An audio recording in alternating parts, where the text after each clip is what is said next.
Good afternoon. It's my pleasure to welcome you. My name is Andrea Watson, and I'm the Communications Supervisor here at Tualatin Valley Water District. Today's topic is going to be on cold weather preparedness, and we appreciate the customers who have the time to join us. This event will be recorded and placed on YouTube, so those who weren't able to make it today will have the chance to view the information. It's my pleasure today to introduce Carrie Pack, professional engineer. Carrie serves as the Chief Engineer at Tualatin Valley Water District, a position that she's held here since February of 2016. Carrie is the district's first female Chief Engineer.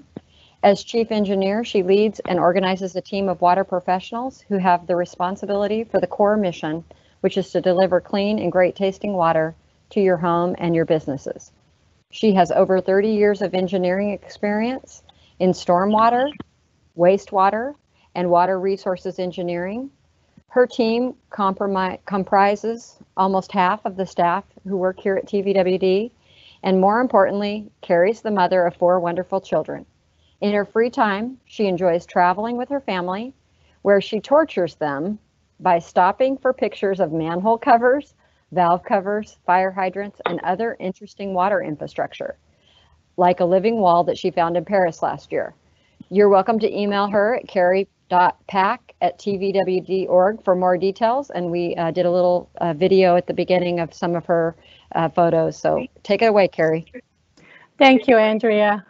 Yeah, if you want to get tortured by my traveling pictures, please do feel free to get in touch with me. Do we have the presentation in the presentation mode? Is that showing up in the presentation mode? I will let whoever is driving the PowerPoint to do that. So big thanks to everyone that's been able to join with us today at this virtual forum. Driving into work this morning, it was pretty dark. I was feeling like, I'm already done with this weather. It's been not that long ago when it was beautiful outside, but it feels like we've been experiencing dark, dreary, rainy weather already. We all know winter's just around the corner. So with that in mind, today, we wanted to talk to you briefly about what we here at TVWD are doing to prepare for weather changes. We also want to share some important actions that you can do now at home to better prepare for yourselves. Answer any questions and end with short winter preparedness video. So can we go to the next few slides, please?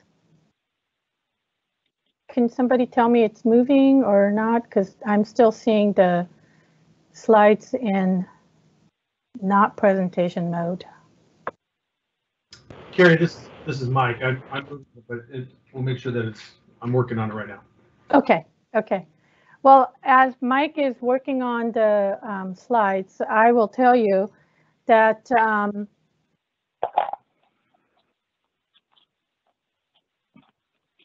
we at one of our goals at the district is to provide you with quality water and when you want it. So our goal is to make sure that we have no stoppage in the water services. With this goal in mind, we've designed our system with resiliency and reliability that I hope you have learned to come to trust. Everything we do here at the district is to make sure that any service outages are avoided as much as we can. And when outages are unavoidable, that we do a lot of planning up front to keep those outages to an absolute minimum. A lot of what we do, you don't see. And honestly, that's our goal. We do our work so well that you don't even think about us. And we do it so well that you don't really care as long as you get your water. Having said that, we want you to know that we are here to answer your questions and your calls 24/7, 365 days a year, if you need us. So with that, I'm going to turn it over to Mike, but I'm not sure if Mike is ready to move to the next slide. So Mike, we should be on slide number 4 now. Okay, Carrie, can you see slide number 4 now? I do not. Can somebody else confirm that slides are moving? I do apologize for these technical difficulties. They are, the slides are moving on my end. No problem. Give me 1 second, Mike, and I will pull it up, and I can, for lack of a better word, I can drive. So just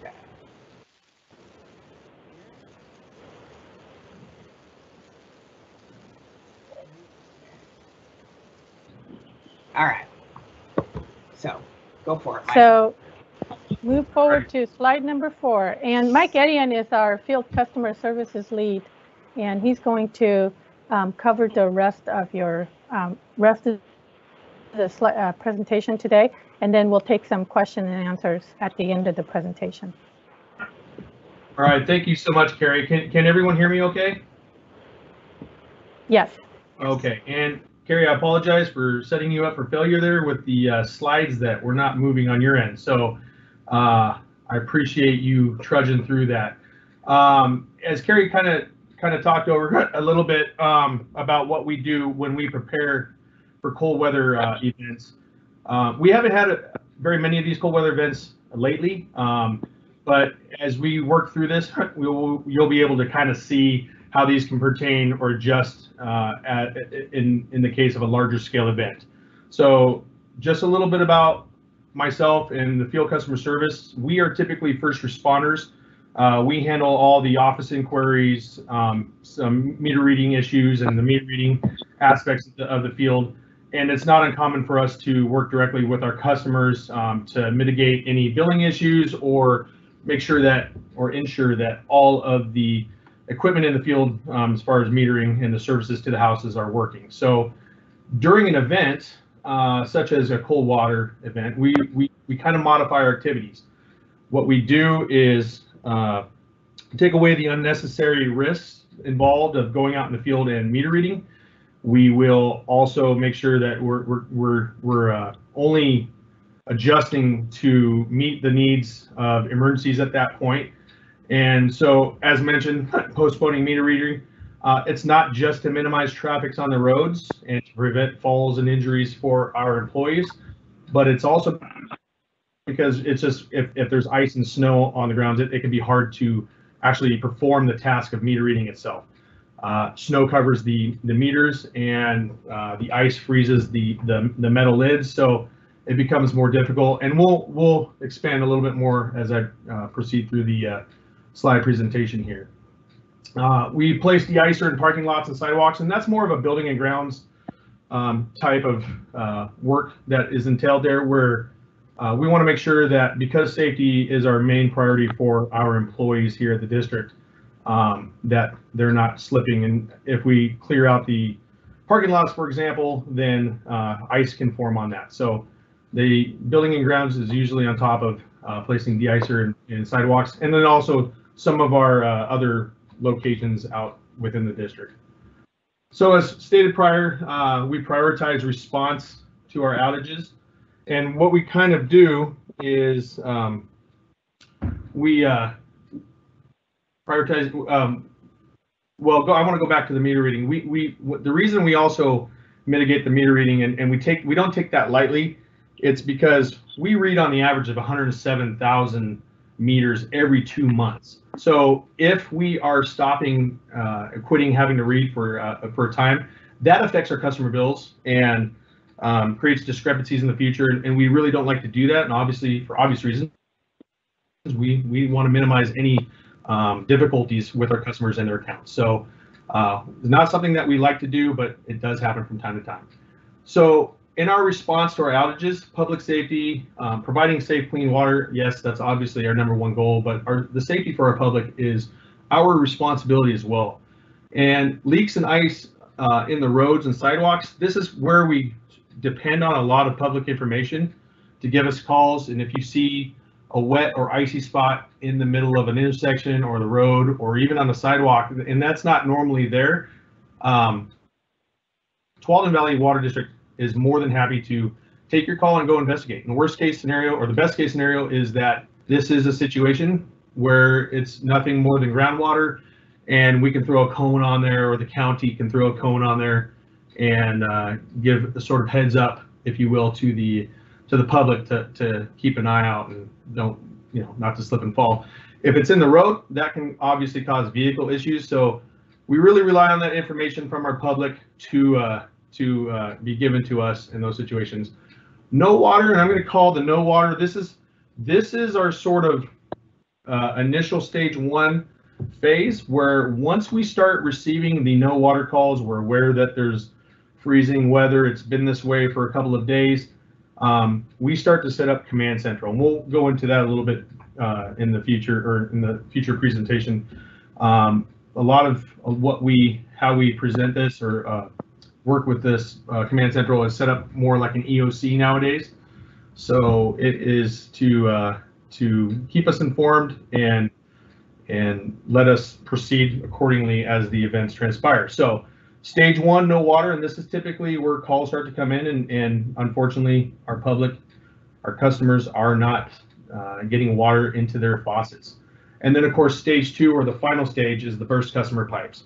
And this is really actually more time consuming, more costly. This is where the thaw has started to occur, and those customers who had no water, or maybe were even aware that they had frozen water for some time, start to experience burst pipes within their house. So once that's all done, Mike, can I interrupt for 1 second? I think you might be advancing the slides on your computer, but people are still seeing the first couple slides. So you have to let me know what slide you're on, and you have to let me know when to advance them. Okay, and we are still on slide 4, Frank. So I'm progressing on slide 4. If you're still on slide 4. I am. I just wanted to be sure. Thank you. Sorry. And I appreciate you clearing, but hey, this is teamwork for all of us. It takes a village to give a presentation during the COVID time. So thanks everyone for your patience in this. Lastly, the after events. This is the recovery part of our operations. This is where we catch up on scheduled work, work that was deferred because our time was taken up to prioritize. So with that, Frank, if you don't mind going to slide 5 for me. And here's a couple snippets here. Obviously preparation is key, and our fleet does a fantastic job of maintaining our vehicle, not only maintenance through our Fleetio system, but also ensuring that our vehicles are prepared and ready to roll in the event that there's a large scale main break or just a typical main break, because inclement weather provides so many more challenges than just performing a repair during normal operating times. The other aspect is getting there, and we have a variety of terrain within our water district. So typically we will have half of our fleet chained and prepped, fueled up, ready to go.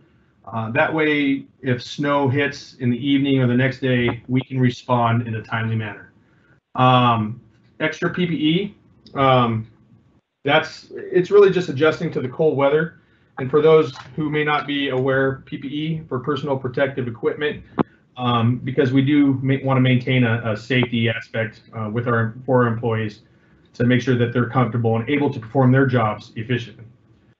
As weather changes, weather-specific tools such as propane torches, it kind of looks odd that we would use propane torches, but there are situations where we have items out in the field, such as a meter, and we'll get into this a little later, gets frozen, and we actually have to use a torch and heat up the air around it to thaw that meter. And we want to make sure that the water that we're providing at the service, and you'll hear me say curb stop, which is the valve that feeds the meter, that they're functioning and we are able to provide water to that point.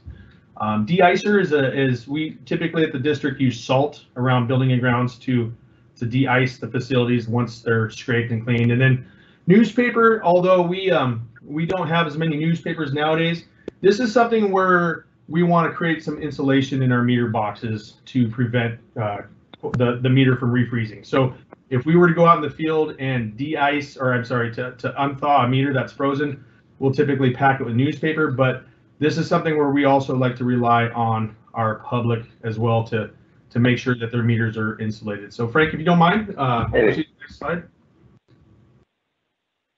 And if anyone has any questions, please enter them into the comment section. We'll make sure to get to all questions afterwards and address those accordingly, especially if I skip over anything. Here's a map of our emergency coverage areas, and you'll see, looking at this encompasses all of Tualatin Valley Water District. This has changed a little bit from when this map was actually captured on screen here, but areas 1 and 2 encompass the majority of what we normally would split into our north side areas. Area 3 encompasses half of north and half of second. And then we have area 4 there, which is more of our south side. M stands for Metzger, and that's an isolated area that we serve. A lot of the infrastructure there is older. And so in these emergency areas, what we have found is that it's beneficial for us to stage vehicles and field technicians out in the close proximity of their assigned area so that they can accommodate and reach the customer in an efficient manner. Obviously, with road conditions being worse, it slows us down as well. So we understand the urgency to address our customers' needs, and we're trying to position ourselves in a position where we can get to those effectively and efficiently. Now, areas 1 and 4, they have geographical location issues as well, issues being that there's higher elevation. So we plan accordingly. Safety is our #1 concern always. And with that, we'll go ahead and lead into the next slide, which kind of encompasses our inclement weather command. And I had mentioned a little earlier about Command Central and establishing an EOC. And this is something that we're finding more and more effective, an effective use of for just our daily operations. But obviously, as it stands with inclement weather and changing of our operations, using an EOC IC type command is probably one of the most effective ways to really ensure that we're getting to work timely and safely as well. So as the increased volume of calls come in, and this is typically when the no water calls start, obviously it overloads our field technicians as they're out in the field. So for the benefit of not delaying response times, we set up a command station, and that not only allows us to track incoming calls where we can start to, for billing purposes and for documentation and finance, we are aware of how many no water calls we're getting, this associated with the freeze, and then it gives us more of an insight as to how we can respond when the thaw comes and the burst pipes calls might start coming in. So also we stage our locations at that time with our field reps out in the field, and we proceed from there. So another benefit of having a command station or EOC is making us aware of our field technicians while they're out in the field, who's on a call and when they're done, and we're ensuring that they're safe at all times, because they are putting themselves in more risky type scenarios with meters and other water equipment that's close to the roads. And how we do that is through communication. And we have a variety of communication in our system right now that we use really well. One is push-to-talk handheld radios. And the benefits of using a push-to-talk system, other than us using them now in a day-to-day operation, is they have great bandwidth. We can control the information, the communication on there, and it allows our field techs to relay information in a setting that we can do it in a group scenario, so other field technicians can hear the information. And if somebody's tied up in a customer call, for example, somebody else can break off and go cover the next call if we start getting inundated with phone calls. iPhone with Microsoft Teams capability is another way that we can communicate. The Microsoft Teams capability allows us to regroup if we need to have an update type meeting or have a conference with a group of people.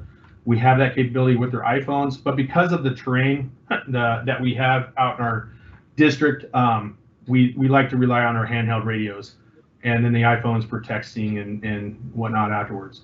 And then of course our laptops, which is just a great tool for our field to pull up our asset management system, which is CityWorks, and that way they have access to valve locations, meter location notes, meter numbers, etc. Obviously that we can communicate into the office with that, but that just provides another layer of communication out in the field. Moving on to the next This is where you, the public, and you may not be in our water agency, you may be in another water agency, but communication is crucial to the emergency response from us and from our neighboring water agencies or whoever your water agency is. And the understanding that your service might be disrupted or unusable due to a main break or disaster, that's where preparation is key. We have an outstanding communications department that is on top of every sort of event that we have as it relates to customer outages, main breaks, and it's not uncommon. In fact, it's very common for our communications team to post updates on our website. So the website is probably the most or is the best method to get information if you are a customer out in our district that is requiring some update of information, and they're on top of that.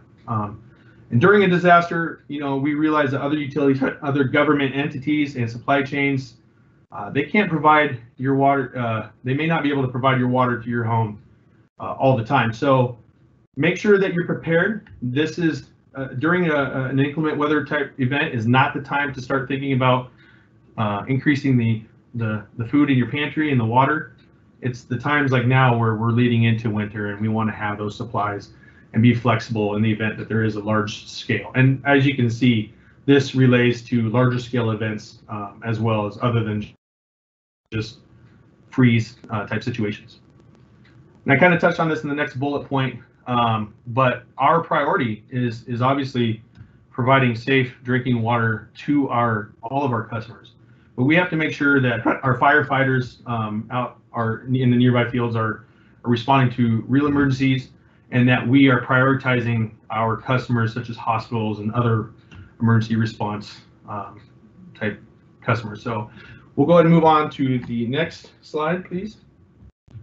And here's just a couple pictures of some force of nature type events that we've experienced.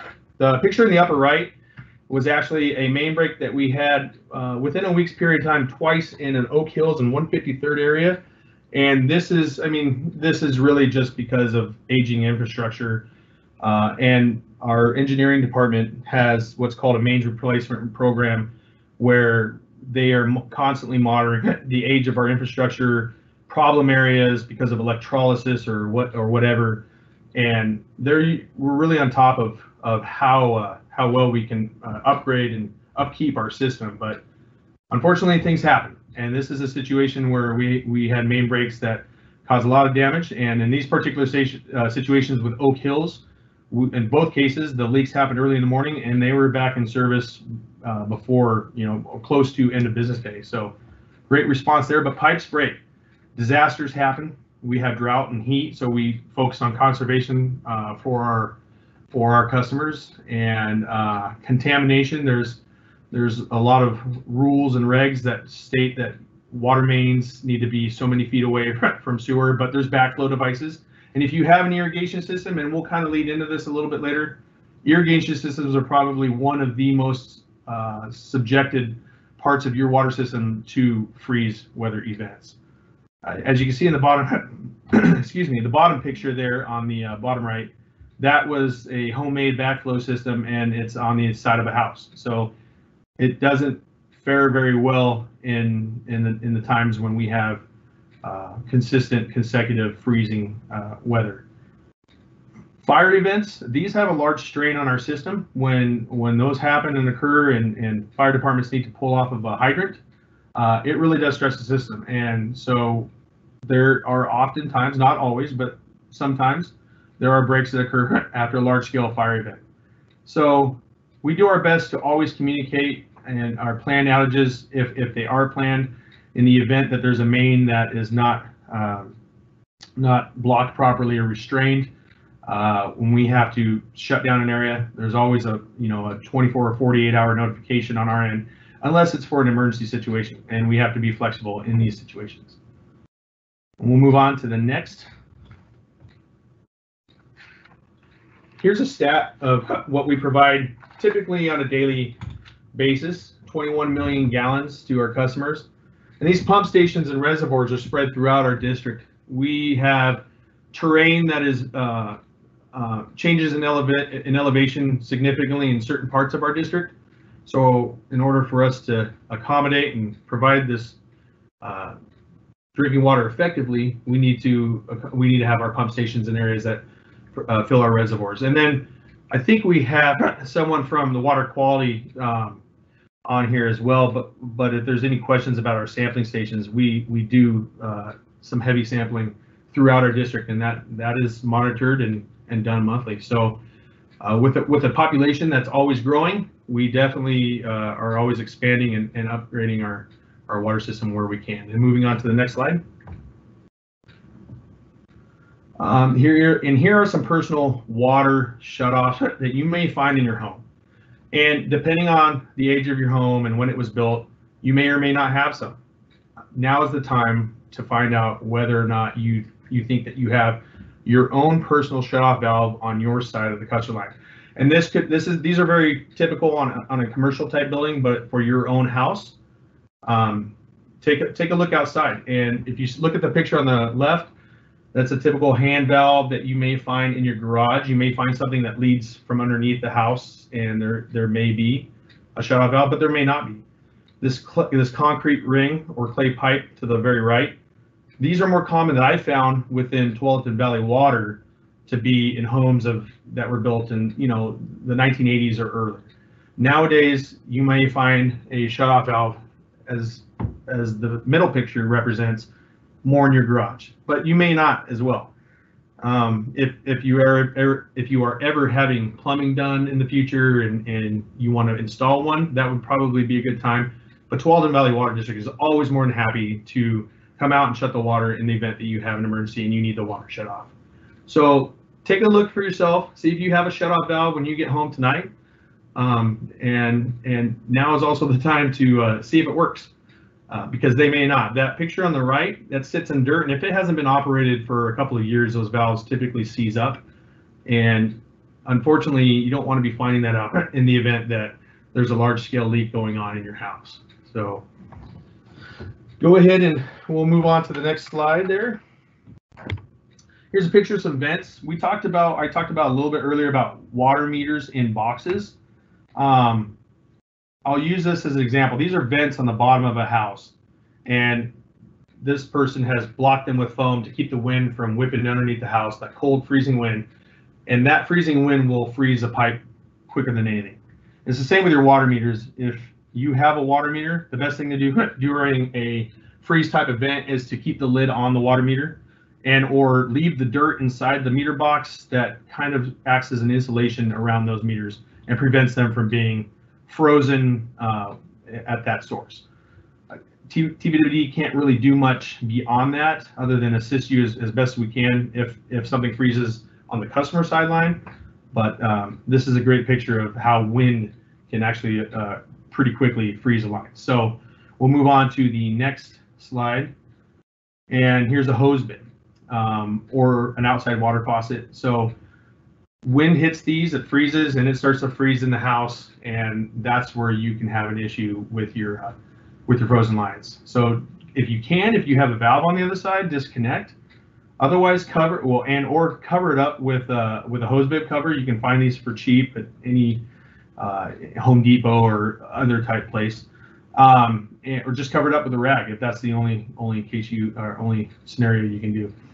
Irrigation systems, and everyone should have a backflow assembly on their irrigation system, but irrigation systems are very susceptible to cold freezing weather. They're not installed very deep. Typically, just to paint a picture, our services are installed around, on the average, 3 feet deep. Irrigation system is usually 12 inches or less underneath the soil, so they can be subjected to freezing weather, especially if you have that freezing weather for a couple days in a row. The best thing to do is to have your backflow assembly, have your system drained, and then have the backflow assembly, there's valves on there that you can isolate that. So going through the winter, that's one less area that you may have to worry about during a freeze event. On the flip side of that, when you turn your irrigation system back on in spring or summer, keep an eye on some possible breaks in your irrigation system. And you may not be aware of it at first because if your system is on a timer, and you turn it on, it may leak pretty rapidly when that zone turns on, and you may be asleep during that. So things to keep in mind: wrap your backflow with insulation material. Please keep it, somewhat potable material. We've had some situations in the past where customers have gotten very creative with insulating our meters or their backflows, but I would say not with the best types of materials to do so. So avoid concrete and other things that may not necessarily seem applicable to putting in your water meter box. And then of course, insulate your hot and cold water pipes in the unheated areas, especially in garages, crawl spaces underneath your house, and if you have any in the attic, because they're exposed to the colder weather much quicker than the rest. And we'll move on to the next slide. Okay, inside your house, please open up your cupboard doors, and these, not all your cupboard doors, but the ones that are underneath your kitchen faucet, everything that might lead into where a possible water line is, so that that warm air from your house can help get to those and delay or restrict any freezing that might be occurring. And again, this is, this is for multi-day freeze type of events, but it's just a good practice to get into earlier than later. Keep a steady cold drip of water inside a faucet the farthest from the meter. You have a 2-story house, pick a bathroom where you may have, it seems it's upstairs, and the point is that you're keeping a slow, steady drip. That water's moving within the pipe, and it's going to prevent from causing any freezing whatsoever in your house. And if you're away for any length of time, go ahead and give us a call. We'll come out and shut your water off for you. It takes away the chances of you having a broken pipe in your house while you're gone. You may not want to do it if you're leaving for the day, but if it's going to be for a weekend or for some time and you know that cold weather is in the forecast, it's never a bad idea. It's something that most water agencies are happy to do for their customers, and we will operate those curb stops, those valves, to do so if you don't have a valve on your side of the house. And it's always better for your water agency to operate those in the event that those valves break. Then the ownership falls on your water agency to fix those, and not something that you as a customer have to incur. Also, if you shut the water off, feel free to flush the toilet. It gives a little bit of room for your water in your lines for some expansion if there is some sort of freezing going on. So that's just a practice that you can apply. And then give us a call. If you're a Tualatin Valley Water District customer, give us a call and we'll be happy to come out there. If you're not, we'll be happy to talk to you. And as always, and I would say that there's a large percentage of customer calls that we get in the district that are from a neighbor. Somebody may be gone at work and they were unaware that their lines just froze, and then during the day it breaks. So neighbors are going to often call and say, report that they see water coming out of a garage or the side of a house through the siding. And it's always nice to be nice to your neighbors for these particular reasons. So if you're a neighbor and you see something going on, give us a call. We'll move on. Try and determine what pipes are frozen in your house.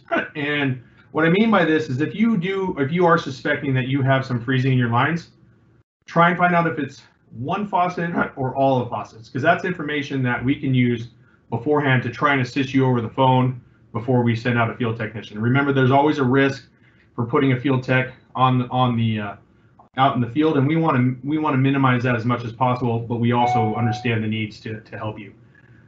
Give us a call at any time. We have 24-hour response at all times, and if your water is frozen, we have to come out and ensure again that water meter at the source is not frozen.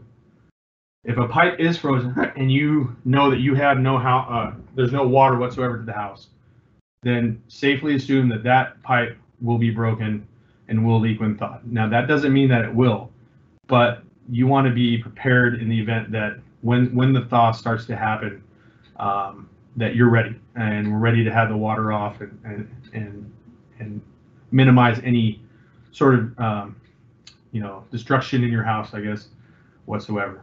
And then never thaw a frozen pipe with an open flame, because you risk starting a fire in your house at that point, and you have there's more concern there. So using hot air from an air dryer, obviously if the power's out, that doesn't help unless you have a generator, but if you can, use hot air from an air dryer and give it some time. And once it thaws, and what I like to do on this is open up a faucet in the house before you do this, and that way, if it breaks loose, it'll come out through that faucet and minimize any damage to your water lines. We'll move on. Please do not call 911. 911 is there for life-threatening emergencies. They need to be able to respond to those types of calls. And we do experience it, although I think it's less nowadays, but we will respond to a call where a customer has already called 911. And the fire department is also eager to always help, but we want to make sure that their resources are being used correctly and diligently. So we have 24-hour response, and we will communicate with you on the way to the response to mitigate any of those damages for the water as it relates to the meter, the valve, and your lines. Turn off the water at the appropriate source. So if you have issues, if you have a hot and cold in your house, at some point it splits to the water heater. So always check if you have no water, if you don't have any water in the house, make sure that the water is, if you're not receiving water in the cold position, verify the hot position as well. It's just a little bit more information that we can use to help get your issue resolved as quickly as possible. And then, of course, if there is an issue or a damage on the customer sideline, as it stands in Tualatin Valley Water District, we recommend calling a plumber. And we can't recommend plumbers, unfortunately, but I always advise our customers to communicate with family and friends and see if they recommend anybody that they've had or used in the past. We'll move on to the next slide. And here's two handsome devils, but we do have a short video. And so with that, I'm gonna go ahead and pass this back on to Frank. And again, any questions at the end of this, feel free and we'll try to answer them as best as we can. And thank you so much for your time.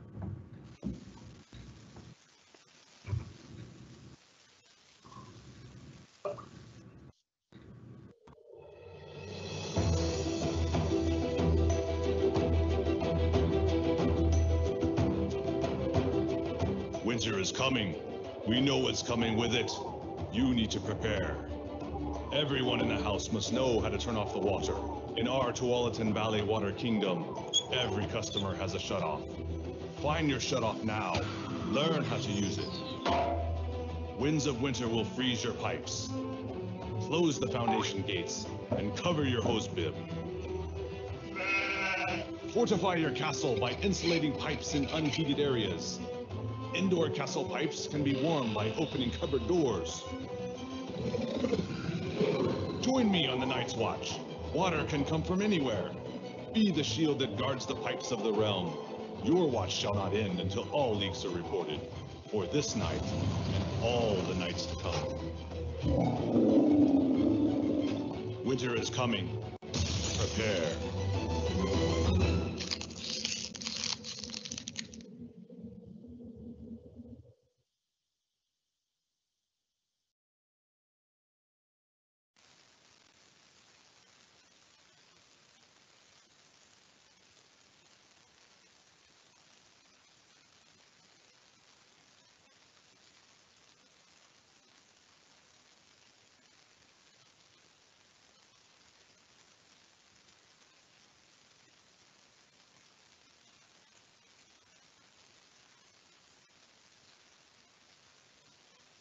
Andrea, I'm not sure if we can hear you.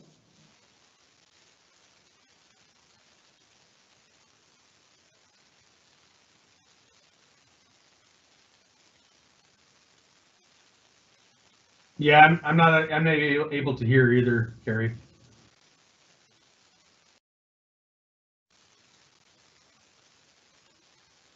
No. We can see your lips moving. All right. So you know what? Let's go ahead and go with the Q&A. So I'll go ahead and handle this. So the first question that we have, Mike, and if anybody else still has some questions, please type them in the Q&A portion of the chat and we'll get to them as soon as we possibly can. But the first question that we have, thank you, from Chu is, if you're away from home for the week or the weekend, what is the best minimum temperature to maintain the house while away to avoid frozen pipes? Great question. That is a good question, Frank. I'll be happy to take that one on. And I think we had in the slide around 55 degrees in the house. I think that is a great way to minimize, a larger bill and paying for heat that you're not going to be around for, but at the same time ensuring that the house is warm enough that the pipes in the walls and the attics should be effectively kept warm and will prevent any of those types of leaks. So around 55 degrees in your house, give or take, but it's a personal call at that point. All right. Thank you, Mike. So the next question is, do I need to worry about my outdoor deck's natural gas spigot during the winter? Do I need to cover this exposed valve? We have Pete Boone from our field operations, and he might want to take this question. Sure. Yeah, this is Pete Boone with TVWD.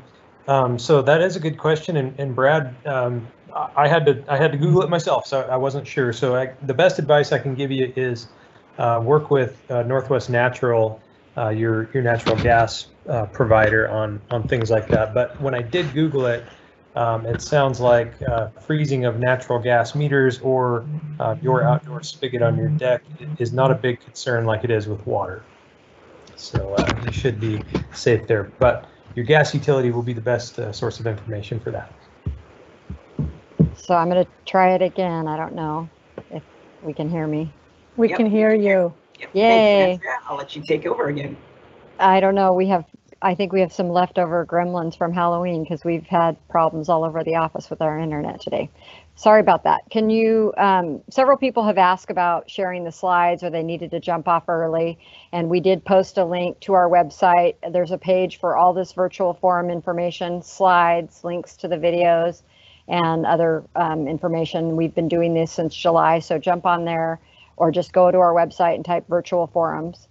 The next question is about sprinkler systems, and they want to know what's the best thing to do with your sprinklers. Should I take any action? And Mike, do you want to tackle that one? Yes, absolutely. Yes, for your sprinklers, for your irrigation system, if you have a backflow inspector or a landscaper, usually they can assist with the draining of your irrigation system, winterizing your system prior to the winter months that come ahead.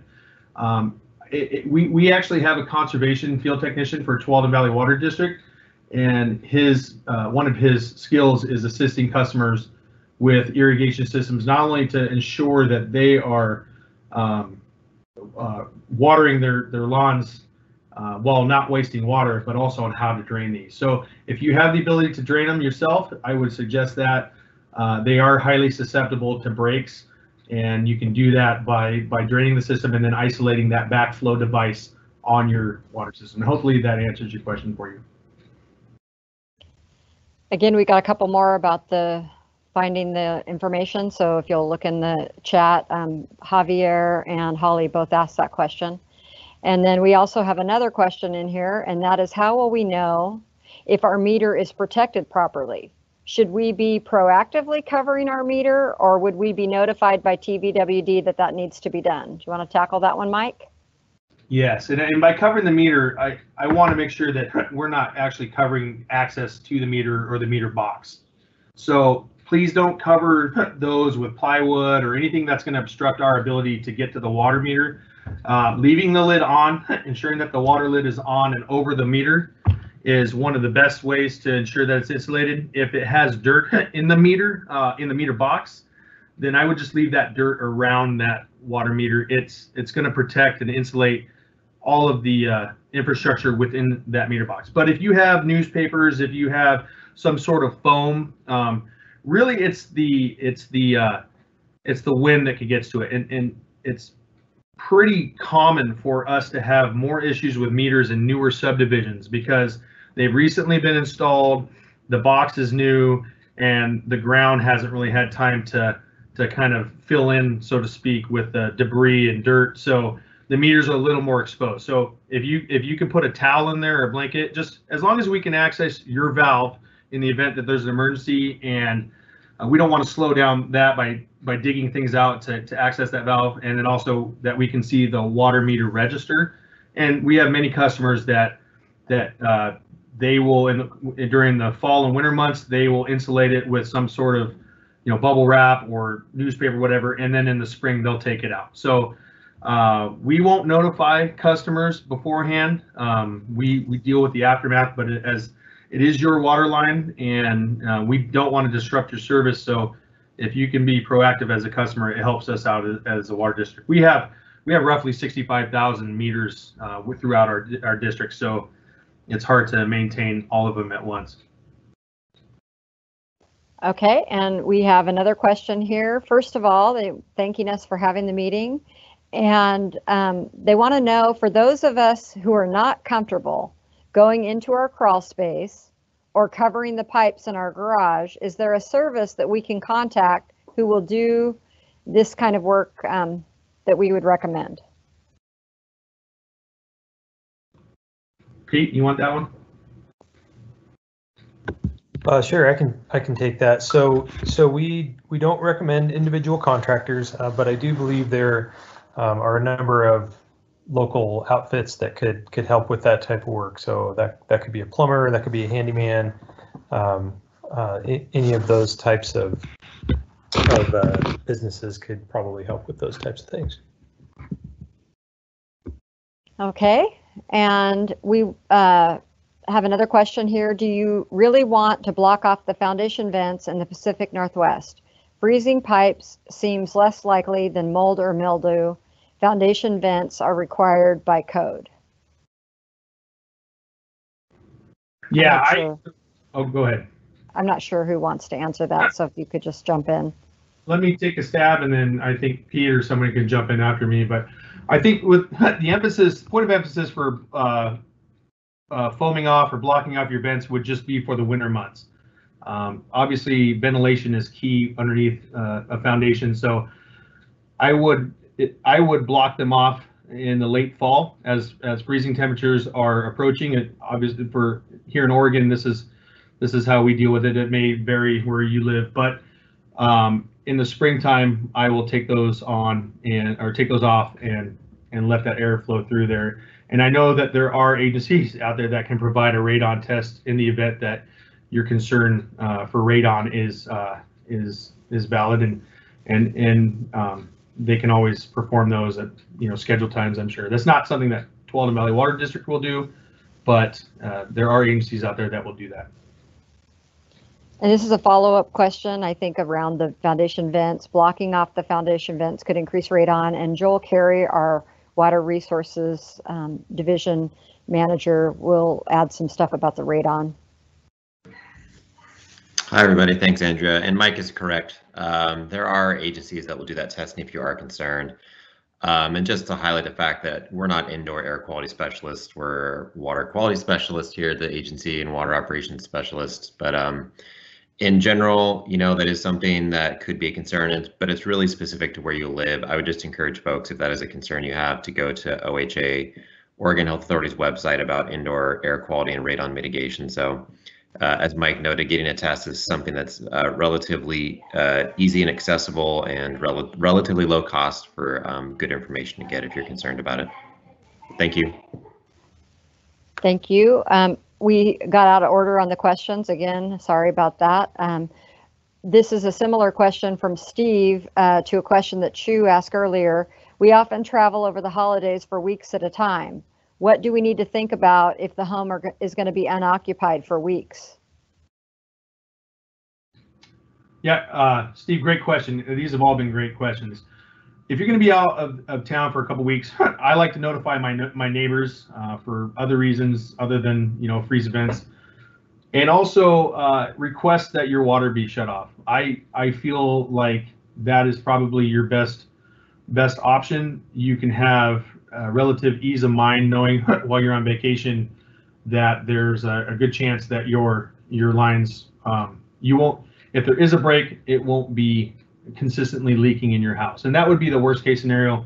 A leak goes undetected for quite some time, and these can happen where you may be home and have a leak in your yard, and you may not be aware of it for some time, and possibly until you get your next bill. So while you're away, I would have the water shut off. I mentioned flushing the toilet because that drains the back tank and allows for a little bit of that expansion in there. keeping the temperature in your home up so that you can you don't have to worry about it getting too cold and freezing in the house.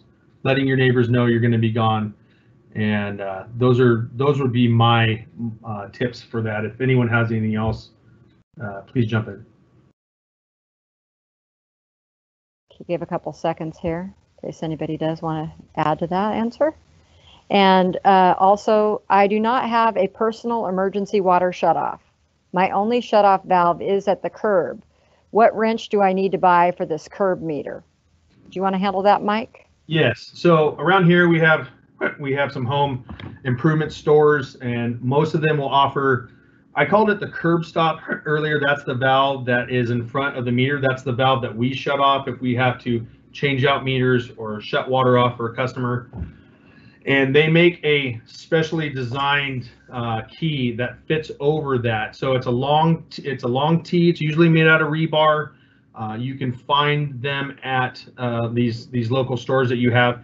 Tell them you need a key for your water service, not your irrigation, because they make a slightly different version for those to turn off portions of your irrigation system. So that won't work for you. You need one that will fit over the curb stop key. Now, that being said, I always highly advise our customers to please call Tualatin Valley Water if you are a customer to shut that off. It's not a service that we charge for, and it mitigates any risk for you as the customer to cause or create damage that may be incurred to you in the future. So I understand that there might be a time or a need for you to shut that off because it's an emergency situation. But if possible, give us a call or give your water provider a call, and they'll come out and shut that off for you. Are plastic pipes just as susceptible to burst as metal pipes?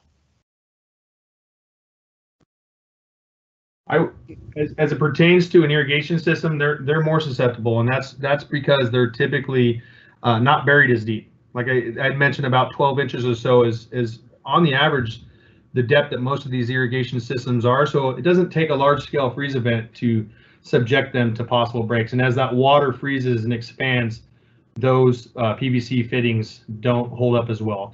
And that's assuming that they use a Schedule 40 or 80 type PVC. There's cheaper versions that will break much easier.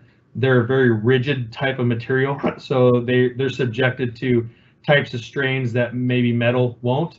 For customer lines, if it's metal, it's usually galvanized or copper. Galvanized is very susceptible to leaks in the future. In fact, if you have an opportunity to upgrade your water system in your home and you know you have galvanized, I would plan accordingly to have that replaced. And that all varies depending on where you live and the type of corrosion based in the soil. There's a lot of other factors there, but I would always I would say that PVC is more susceptible in the fact that it's, as an irrigation system, it's exposed a little bit more. Thanks, Mike. Is there any other expert who wants to weigh in on the material question? So, Andrea, this is Pete, and I'm certainly not an expert, but I just wanted to add to that. There are some newer plumbing materials that we're seeing in the newer homes, like PEX or Wurzbo, or there's some other proprietary names for them, but they are flexible. They are much less susceptible to freezing. So it doesn't mean you don't have to worry about it, but there are some advantages to those newer materials. Thanks, Pete. And, you know, not to dispute, but you are an expert. What to look for, where do we look for cupboard doors? I don't know if that's a purchase question or a little bit of humor, but Mike, do you want to talk about opening the cupboard doors on the outside walls?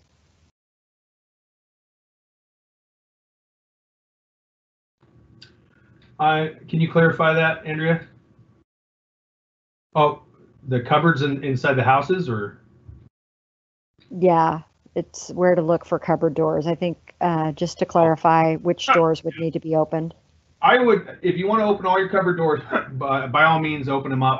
There's usually underneath your kitchen sink, and you have your bathroom areas that may adjoin to an exterior type wall. I would open the cupboards up in those, so your bathrooms, anywhere where you have a water line, your bathroom or your kitchen, possibly your laundry room if it adjoins an outside wall. it's a good practice just to open them all up in the house. Even the inside can get cold, but the more susceptible parts of your house are where the plumbing runs along or through any exterior wall, because the outside of the house has, other than your insulation, you have just a few inches there of insulation to protect that pipe. So opening up those cupboards, along with causing that slight opening up one of your faucets or two to have a slight drip or slight trickle to keep the water moving, would be the best practices for those. So cupboard doors, underneath sinks, those would be the best areas. Thanks, Mike. And this question is, if you cover the foundation vents with cardboard or foam blocks, wouldn't that affect air circulation? That would create stale indoor air. Do you recommend intermittent removal to circulate air? I'm going to defer to how Joel answered this question. I would not. I personally have not seen issues with air circulation from the bottom of the house as it progresses into the house.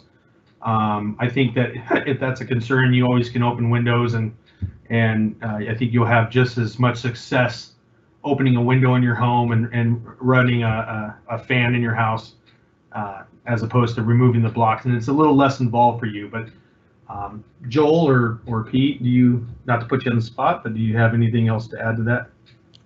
This is Joel again, just to add to what the thread of the conversation is about too, which is, I think most of us are talking about putting those types of winterization things in place when we have these periods of cold weather. This isn't a year-round thing you should do. I mean, it's simply trying to find ways when we have the coldest type of events we get to make sure you protect your plumbing. So just knowing that, I think, is important to make sure we're stressing the fact these are just temporary things to do while you have that cold weather event. But yeah, and to follow on with what Mike said, yeah, just there's tools and resources out there for that information too, and we can post some stuff in the chat box from Oregon Health Authority about indoor air quality as well.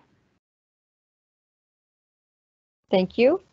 And we have a question. If I shut the water off to my house when leaving for a long period of time, does that affect my hot water heater, my gas hot water heater?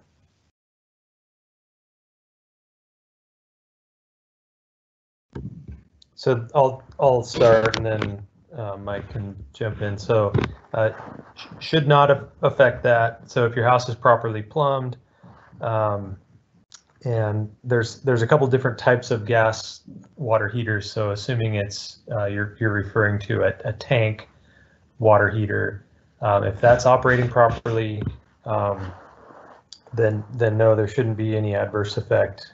There's also tankless water heaters, and same answer there. If all that's plumbed and operating correctly, just turning off the shutoff at your foundation or at the meter should not impact those devices. Yeah, I don't have much to add on that, Pete. I think you hit the nail on the head. You have gas regulators on the gas lines, and your water heaters they're designed to go periods without use, and so shutting off the water should not affect your gas hot water heaters. And if again, Pete touched on this earlier, if you have questions in regards to the gas lines, please contact your local gas company, and they have they're better subject matters on these issues. Okay, and the last question we have in so far, so we're winding down the time. If you have questions, please go ahead and put them in the chat. Where do I look for the valve to shut off my water, both to the house and to the garden? Again, great questions. The valve, the curb stop to your meter, should be located in your meter box. That is the main valve to your house. That will shut off all the water to your house, your irrigation system, in your home. So that is the main valve. That's the valve. If you can, call your water agency and they'll send somebody out to shut it off. If you have an irrigation system, you should have that backflow installed shortly after the meter. Typically, they're located close to the water meter area. They're in their own separate box, and they have two valves. It's not uncommon for them to have at least one valve, but more often than not two, to shut and isolate your irrigation system on that backflow. and you do that while keeping the valve onto your home, you still have water to the house while you isolated the water off to the irrigation system. And then referring back to those slides where on your own personal line, unfortunately, we don't always know where homeowner lines have shutoff valves. Some of them don't, and it's a great opportunity now is to take a look around and see if you have one in your garage or underneath your house, near the foundation of your house. Some are installed directly on the customer side line of the meter. So where that meter ends is where usually the jurisdiction of a water agency's water system ends, and beyond that is the responsibility of you, the homeowner. So there may be a valve on that side that you can isolate it as well. Those are a few options, and if you have any questions, if you live in the district, if our field technicians can visually see something, we're happy to assist you with a customer visit to ensure that you have more of an awareness. We don't go in homes, unfortunately, or crawl under houses, but we can point you to those directions, or you can call a plumber and they can look for one as well. Okay, I want to thank Mike and Carrie for presenting, and Joel and Pete for jumping in and answering questions. But again, thanks for joining us today, and I'm going to turn it back over to Carrie Pack, professional engineer and our chief engineer here at TVWD. So I just wanted to thank everyone for attending, and also these questions were just fabulous. Some of them I didn't even think about, but you know, many voices help us answer all these questions together. One of the things that the COVID pandemic era has given us is an opportunity to communicate with our customers in a ways that that we've not done before. And these virtual forums have been sometimes a little bit technologically challenging, but we're working through the process and working to get the messages out to you, the customers. Please reach out to our customer services group. As you see on the website that's located on the last sheet that's on there. We're here to answer any questions that you have, and really to, again, as I mentioned earlier today, to do our job so well that you don't have any notice and issues, and we want to deliver quality, tasty, wonderful water 24/7 without stoppage. That's one of our goals. So with the virtual forums, we've been doing one of these a month for a little while now, and the next one that's been scheduled is in December, early December, I believe, and it'll be featuring our speaker, Pete Boone, who's going to be talking about how the distribution systems work, the underbellies of all the water distribution system functioning. So I hope you can join us. You can go to our website, and I'm sure the actual or the exact time and link for joining us on the next virtual forum will be available at that location. So thanks again. We look forward to seeing you virtually in the near future. Thank you.